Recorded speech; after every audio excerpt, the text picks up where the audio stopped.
Hi guys, welcome back to my channel, Kat's Garden, Kitchen, and More. I'm coming to you because I want to share a video with you on how I make my homemade chili and my bread bowls. It's a cold winter's day outside. There's nothing better than homemade soup on a cold winter's day. I'll show you what it looks like here in Utah. I don't know if you can see all of that. That's out my back sliding door.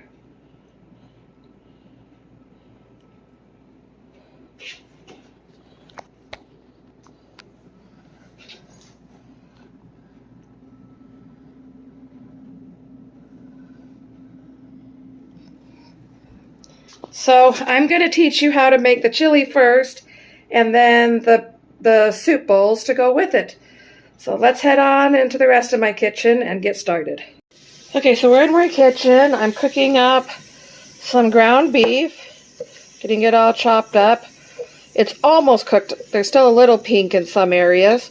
So what we're going to do while it's at this point is we're going to add in the cup of onion,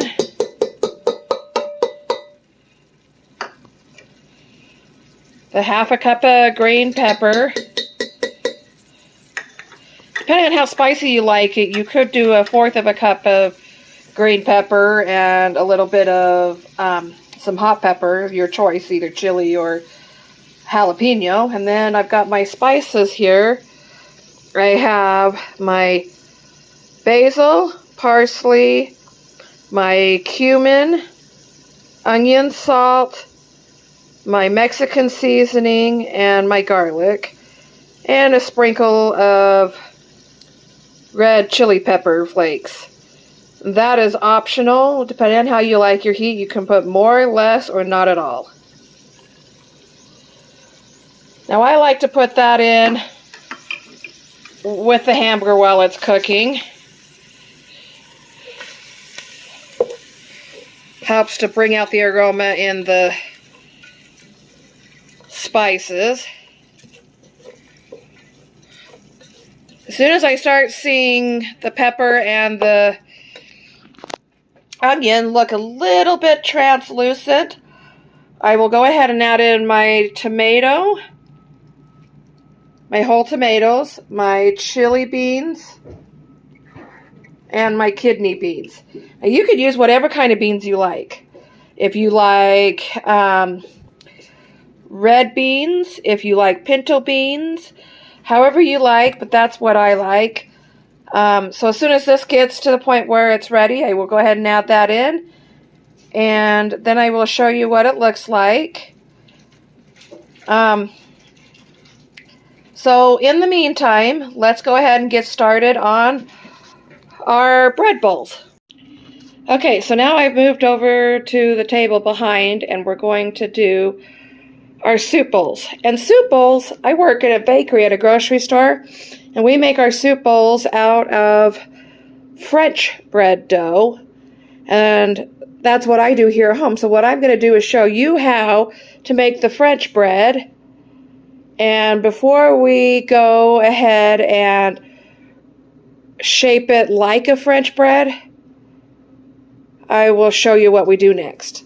First of all, I've got my warm water, warm to the touch, right around 90 to 110 degrees.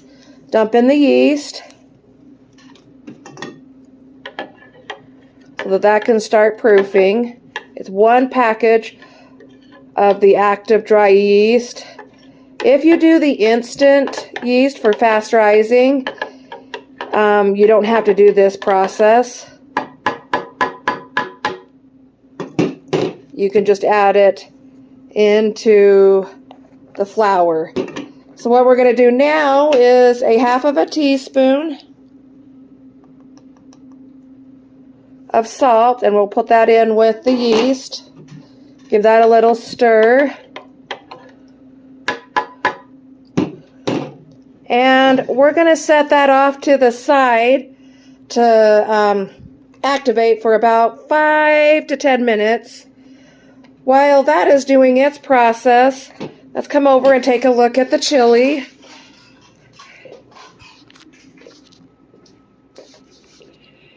Okay, everything is doing great. I've added in the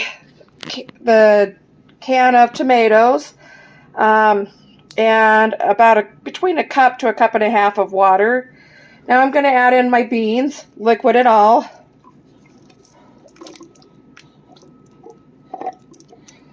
I'm doing 2 cans. If you like beans, you can add in more. If you don't, add in less.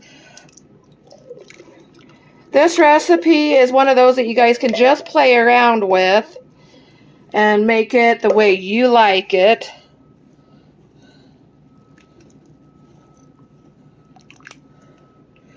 It's a recipe that my husband and I created years ago when my daughter was, gosh, I want to say she was like 2 or 3 years old.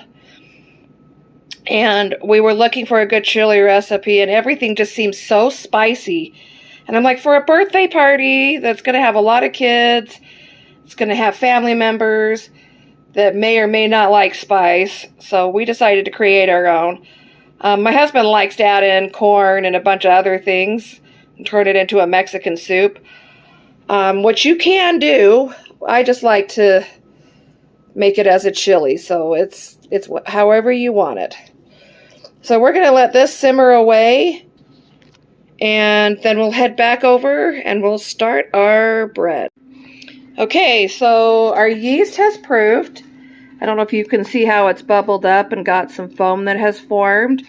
So what we're going to do is we're going to put that into my mixer.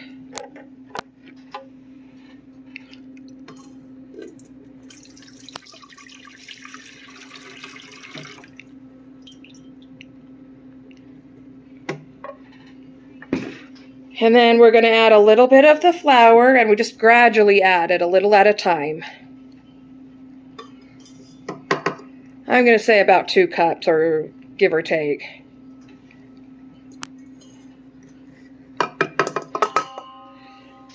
And then we're going to let this do its job.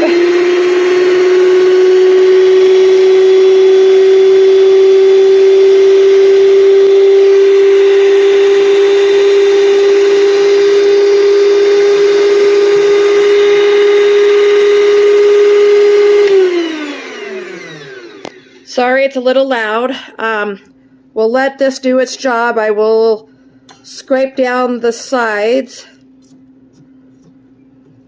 And then once it has done that for about 30 seconds, then I will add in the rest of the flour and continue to knead. And because of the noise of the machine, I will be back and show you what to do next. So, if you can hear me and if you can see, have my husband come closer. My machine is starting to work pretty hard because it's just a small machine. So I'm going to stop it, and I'm going to lift up the beaters, and we're going to flour our hands. And I'm going to try and work this dough off of the beaters. Might need a little bit more flour.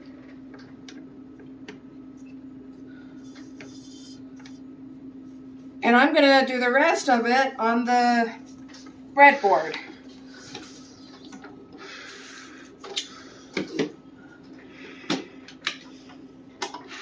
Push that to the side. Make sure I get all of this. Waste not, want not is something I always say.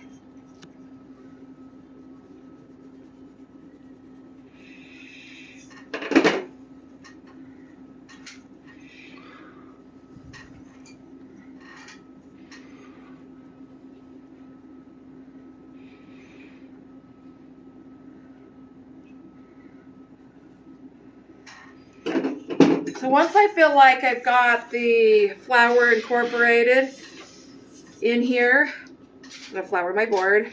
I will knead it for about 8 to 10 minutes.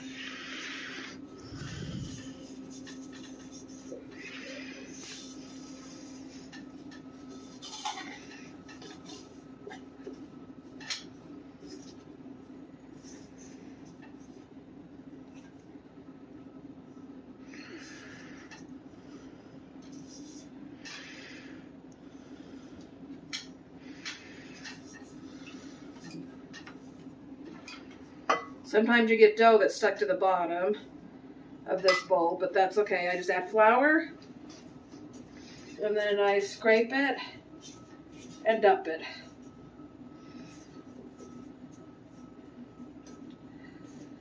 Now, if you've made bread, you know how it feels when it's been kneaded. It's smooth, it's elastic.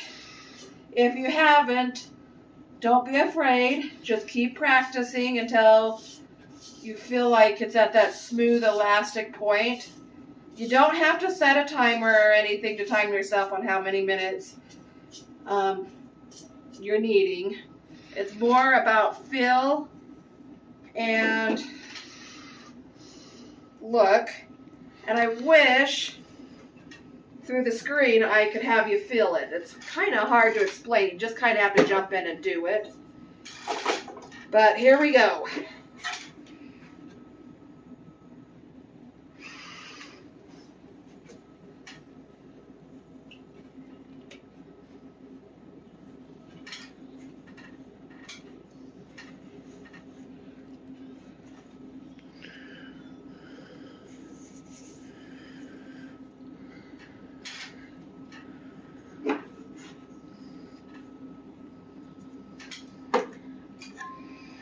Now I'm trying to incorporate this flour. We may not need the full 5.5. That's why it's in a separate bowl. It really just depends on where in the country you live. If you live in a more humid area, you'll need more flour. If you live in a more dry area, you may need less. I tend to live in a more dry area, so depending on the day, there are times when I use the exact amount and times when I don't use the exact amount. Okay, so now that I've got that pretty well incorporated, I'm going to start my kneading process. When we're kneading, I know I've told you this if you watched any of my videos, but if you're new and don't know, you're going to use the palm of your hand and you're going to do a folding action. So you're going to pull, fold, and push with both palms of your hand, turn, fold, pull, and push with both, and fold, and push, and you're just going to keep doing that for about 8 to 10 minutes. If it starts to stick, then you're going to want to add in a little bit more flour. You can always add, but you can't take away. If you get pieces that fell out, I just kind of push that in, and then I go back to my kneading.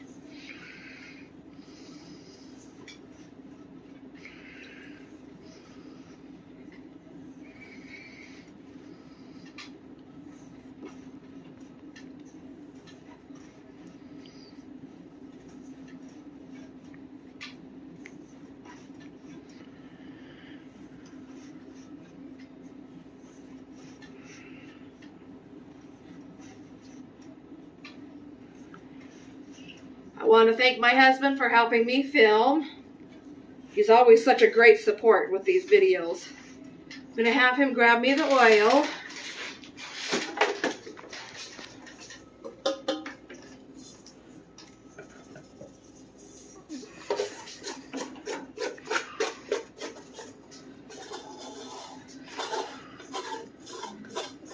Make sure I have everything scraped out of here, and then I'm going to oil this bowl, so that as soon as I am done kneading, I can stick it in this bowl, stick my kitchen towel over it, and let it rise.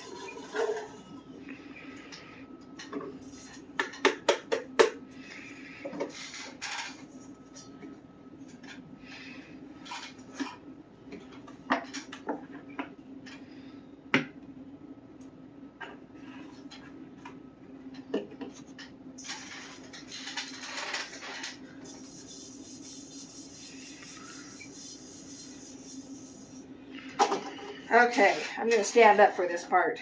It's a lot easier for me when kneading.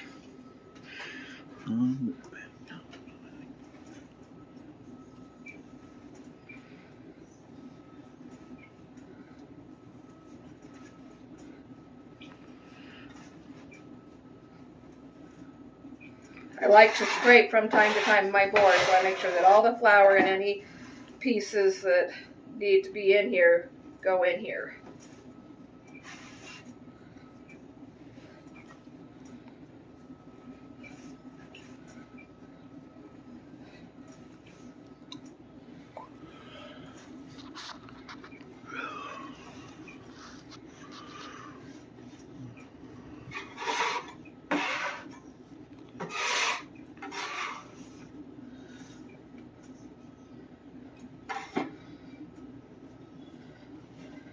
Now I can feel it starting to stick to my hands a little bit, so I'm going to scrape my hands back and forth against each other to get it off.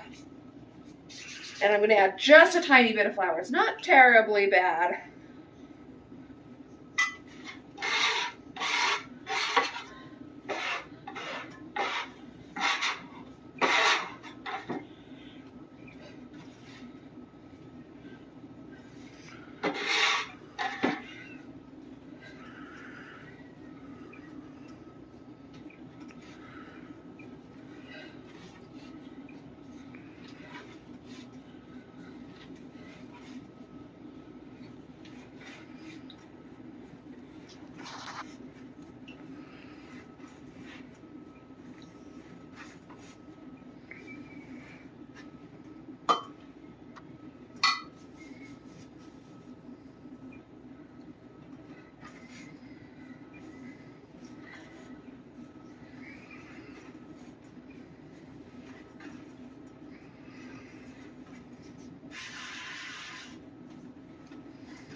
All right, so that is starting to feel fantastic. Almost done.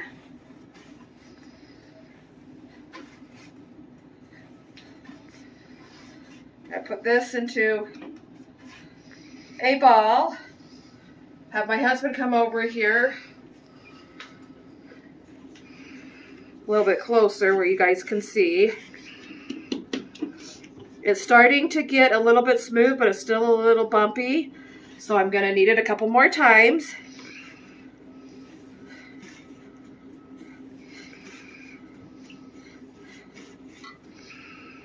It's almost there.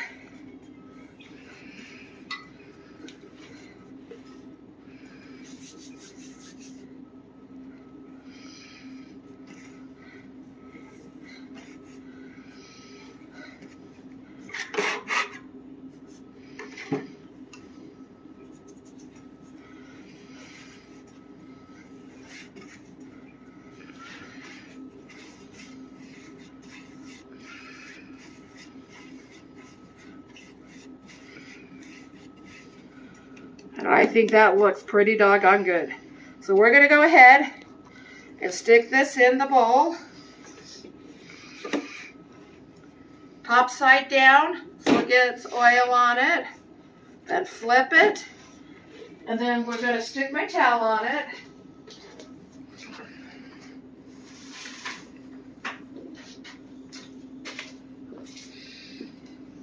And we're going to let that rise until it's about doubled in size. And then we will be back. Okay, so we're going to see if this is risen enough. And one way that you can tell if it's risen enough is take 2 fingers, push them down in. If the holes remain, then it's risen enough. If they pop back up, then it's not risen enough. So they are staying, so I'm going to flour my board a little bit.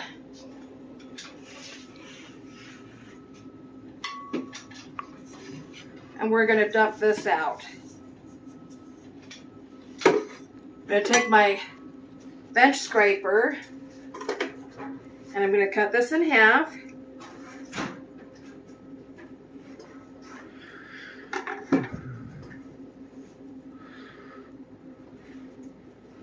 Put half of the dough over here, back in the thing. And I'm going to take this and I'm going to shape it into a log form like I'm making the French bread.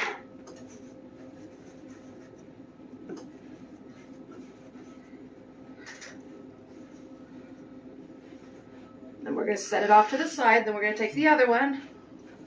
And we're going to do the exact same thing.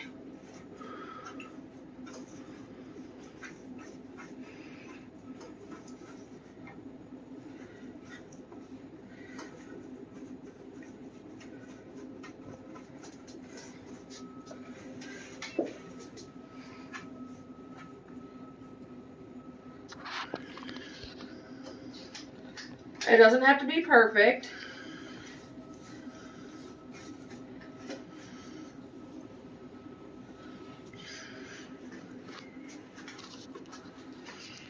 Okay. Now we're going to cut these in 4 pieces.